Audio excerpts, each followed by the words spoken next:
mohon kula terusaken nggih. Ya niki sing termasuk antike dawuh Senawi Banten. Wa idon anna a'malal umara wa sa'atin mauqufatun ala fatawal ulama. Nggih niki sing sederenge ayat. Harusnya kebijakan-kebijakan penguasa atau raja itu mauqufatun ala fatawal ulama atau ala fatawid ulama, fatwa-fatawi. Raja atau penguasa itu kalau punya keputusan itu harus ikut pada garisnya ulama. Saya kalau bolak-balik matur. Sekarang yang merupakan garis ulama dalam konteks bernegara itu apa? Ini kalau ngomong sensitif ya. Yang kaitannya ulama dengan negara dalam konteks negara yang kayak Bhinneka Tunggal Ika itu apa? Itu pancen repot. Misalnya begini. Kita punya Ambon, punya Maluku, kita punya NTT. Ketika dipaksakan dulu piagam Jakarta yang memaksakan syariat Islam, tentu mereka akan menantang keluar dari Indonesia, NTT dan apa? Ambon, Irian Jaya misalnya. Yang kayak begitu itu tidak fatwanya ulama, itu sudah masalah bernegara. Mari kalau nanti tanggal 3 Kiai Coro jenengan sebut ikus. Misalnya Indonesia memaksakan penerapan syariat Islam. Syariat Islam yang mana? Kalau syariat Islam formal mungkin kita akan mengatakan sebaiknya diterapkan syariat Islam. Tapi termasuk syariat Islam adalah menjaga peluang dakwah, ini catat. Dan saya siap ketemu Allah dengan pendapat ini. Bukan berarti saya terus pluralisme atau pakai teori-teori modern, tidak. Saya pakai teori ulama. Saya tidak pakai teori modern. Catat ini, saya tidak pakai teori modern, pakai teorinya ulama. Termasuk syariat adalah menjaga peluang dakwah. Bayangkan kalau dipaksakan syariat Islam kemudian NTT keluar dari Indonesia Ambon, kemungkinan kita dakwah di Ambon malah tidak ada. Juga kemungkinan Islamisasi di NTT malah tidak ada karena sudah keluar dari Indonesia. Paham ya? Mulai dulu wali songo ambek maling ya ape, ambek tukang zina ya ape, ambek tukang gaduh ya ape. Itu bukan berarti mereka tidak bisa bedakan hak dan batil. Dengan diapii masih ada peluang komunikasi, dan dengan ada peluang komunikasi ada peluang dakwah, ada peluang pembenaran.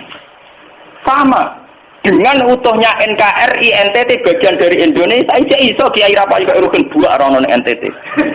Ben dadi ya. Lho kanca kula ning pondok dhisik ra kanggo ini ran jaya kiai provinsi lah. Wingi sowan kula ngajak pangdam berarti. Ya Allah Gus kula munggo ning sarang ki RT ora payu ning kono kiai provinsi. Jadi wingi sowan kula ning sowan numpak sahabat bareng sinten?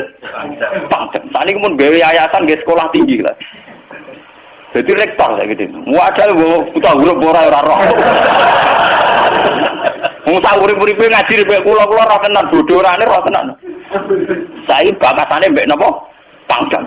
Mergo ketika ada kerusuhan di sana, mesti tokoh agama diundang Pangdam. Dan ini termasuk mewakili tokoh provinsi levelnya napa?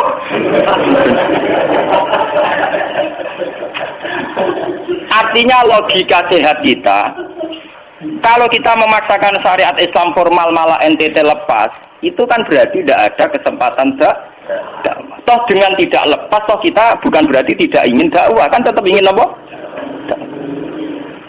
Mane bojo ngecewakno lae aja pegat. Nek ora mbok pegat ana kesempatan dandani nek kena wong ra iso.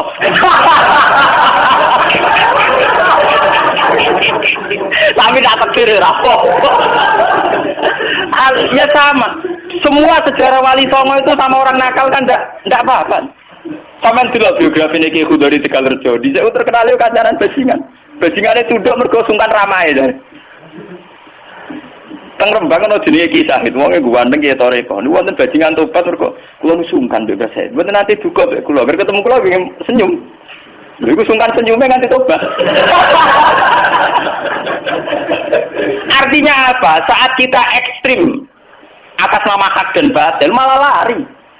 Toh teori itu ya diakui Quran, walaupun tafazzan ghalidul qalbi lan faddu min haulik. Toh teori itu juga tidak jauh-jauh dari aturan Islam. Meskipun kita juga punya teori yang lain, karena ini tidak selamanya berjalan lancar. Kadang gue kancanan nakal ya belok nakal tenan. Kancanan nonde ya katut tenan. Selingkuh tenan. Sebab itu ya ben kalau FPI ya keben ekstrim ya keben. Nyatanya pribumisasi kadang ya katut tenan. Wong Gus kancanan nakal kadang tinakali ora anut Gus, kadang Gus katut sing nakal. Malah jadi rocker. Dari sisi pertama dakwah dibeli Gusti sing melok nyanyi. Ora kok sing grup band melok wiridan malah.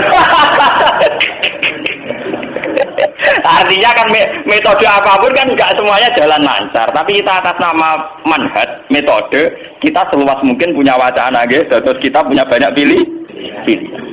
Ini disebut ikhtilaful a'immah tetap nomor rahmah. Makanya yang kamu maksud dengan syariat Islam itu apa? Kalau sering bilang, yaitu misalnya ditetapkan undang-undang gini. Setiap syariat Islam, kenapa kita ngemis ke negara? Nunggu diundangkan. Kapan kita mandiri sebagai ulama kalau setiap syariat Islam nunggu diundang? Sebelum diundangkan negara, kita sama ulama selalu dakwah ilallah. Misalnya sebelum ada badan narkoba, urip-urip kiai mesti anti narkoba. Sebelum ada undang-undang misalnya tentang kawin, perkawinan, urip-urip kiai nak kawin mesti golek wali. Nah, ana tanggane kawin digoleki syahid, goleki napa? Wali. Kenapa setiap syariat Islam kita ngemis ke negara? Dulu ketika bubaran Ahmadiyah juga kita ngemis ke negara. Tanpa itu pun kita sebagai ulama tetap anti napa? Ahmadiyah. Lah nek saiki misalnya tokoh Ahmadiyah kalau yang menarik di bangku lah saiki kowe lomonti bagi kiai kono. Kowe kali-kali nyalana awake dhewe barang. Ngono kalah lomo ngono ae. Bagaimana mungkin kita dakwah nak ki sunine medhit ki non sunni loh. Ketika wong lari ning aliran dari aliran apa ses? Engko kan nanti hisab pangeran iku mlayu perkara kowe medhit ora perkara apa-apa, ora lara. Paham nggih? Ini masalah. Makanya kalau baleni malih ya.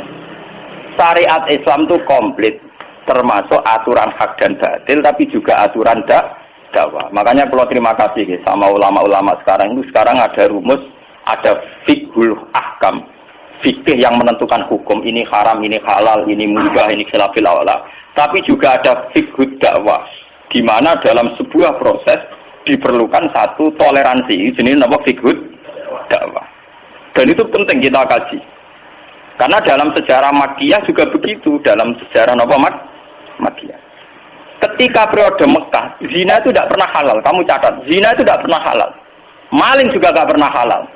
Tapi ada periode 13 tahun di mana Nabi tidak sering ngomong haramnya zina, juga tidak ada hukuman bagi pezina.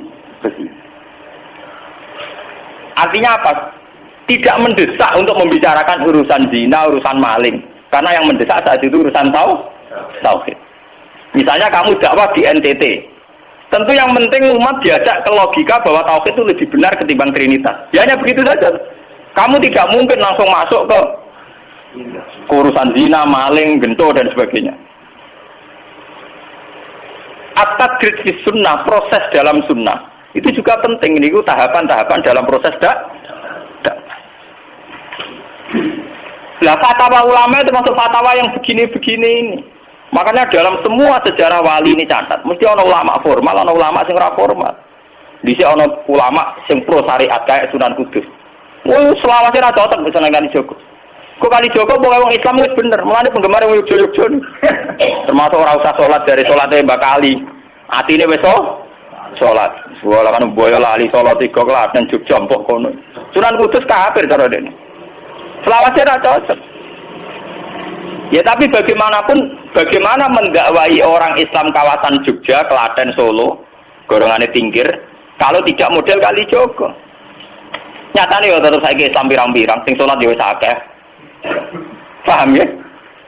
Itu dulu masalah betul. Sunan Kudus kiai fikih. Bahkan ulo untuk cerita ya, dari lisan ke lisan dari para kiai. Sunan Kalijogo soal tukaran terus be Sunan Ainul Yakin ke sisi tok. Ape gawe dakwah nganggo macan tengul, napa jenenge? Wayang napa? Tengul. Wayang tengul lah bentuke fisik wong, koyo patung. Haram. Kuman suara sorotan udziba kok kon ngekek nyawa barang jero iki kuno kan ngene. Akhirnya tukaran. Kalijogo sadar iku metode efektif. Walhasil akhirnya disuwarno kiai sepuh zaman iku Sunan Kudus, Sunan Ampel, terus ditenani ya saiki sedengan wayang kulit. Mergo wong gepeng ora urip. Ya tetep ana wayang tapi kulit. Artinya itu ya gepeng lah, artinya kan gak Anak ora urip iku kan ora perlu kon ngekeki nyo. Iku tengah-tengah.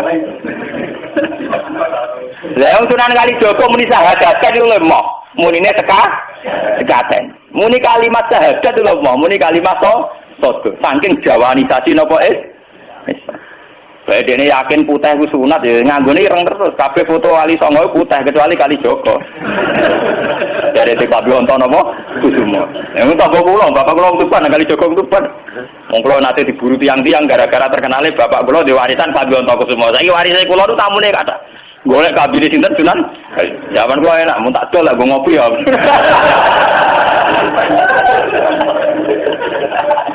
Mau Gus.